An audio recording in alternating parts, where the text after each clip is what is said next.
Hey guys, this is Finger Paint Gaming. I thought I'd cast a video with my own voice for once instead of commissioning my girlfriend to do it.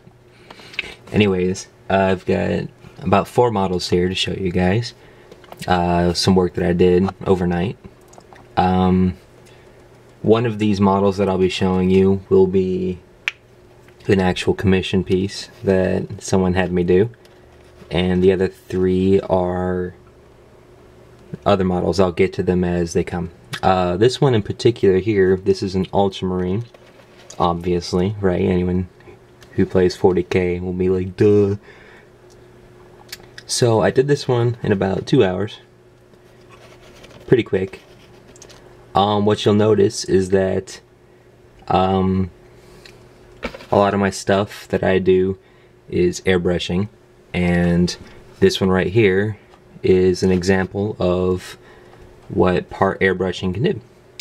I base coated it in Regal Blue, and then with the airbrush, and then with the airbrush again I took ultramarine blue and just kind of like backed it off a little bit and just kind of gave it a glow from above.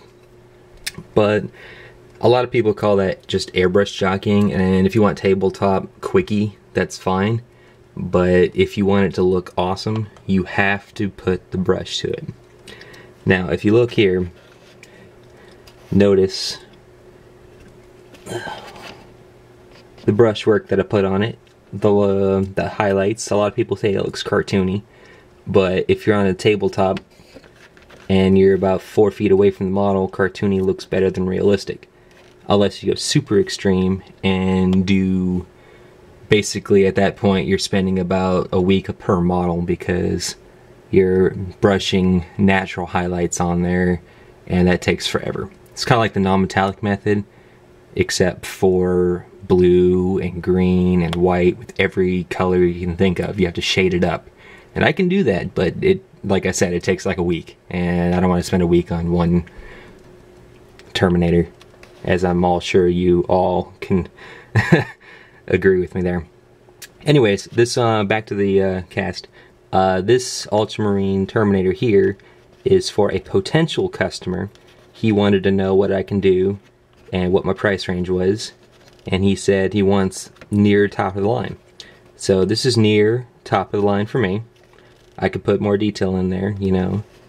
There's always more detail that I could put in there, but basically, like with the airbrush, I did the Regal Blue and then airbrushed a little bit of the ultramarine blue, and then with straight ultramarine blue I did the hard edge highlighting, and then I did a Space Wolf gray lightly over that, so that makes it really pop out.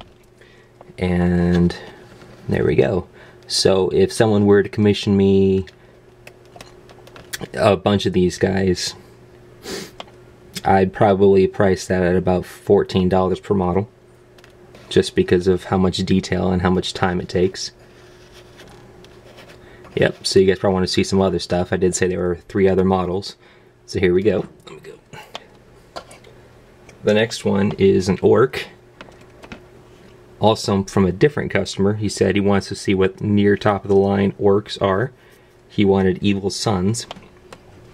So that basically means that you need a lot of like texture. Like you can see on the axe how it looks all rusted, how it like beat up, like he's been chopping it on shit. And really nasty teeth. You can see on his arm, I had to highlight the muscles a lot.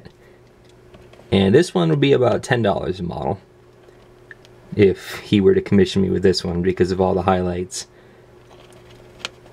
And usually that scares away most orc players that want to commission me, because $10 a model is okay for this quality. I mean, it's probably on the lower end of the price range for this quality, but a full squad of 30, that gets really expensive, as you can guess.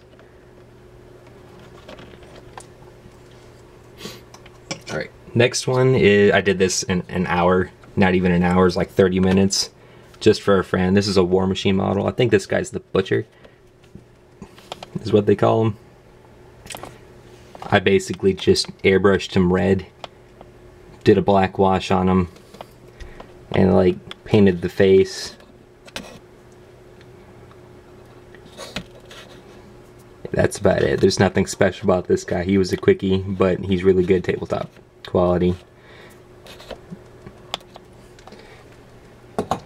Alright, this next one is an actual commission that is already paid for. Just gotta ship it out.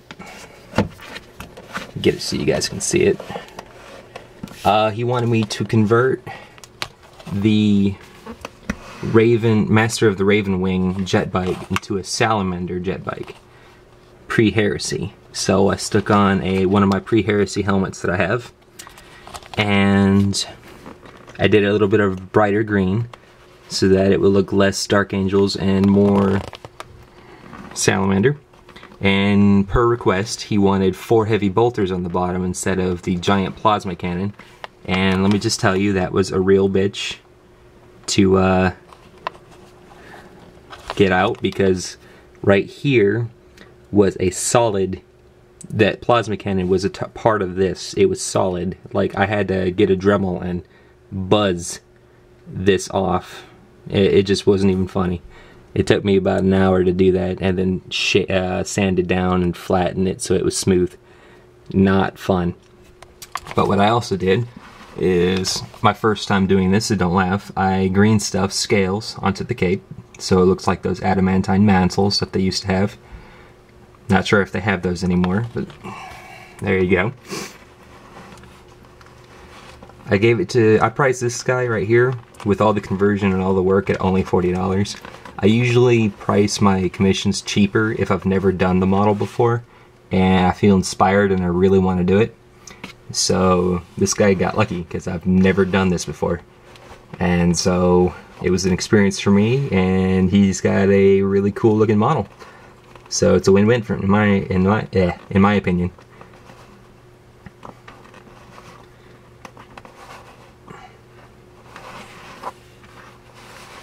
Alrighty.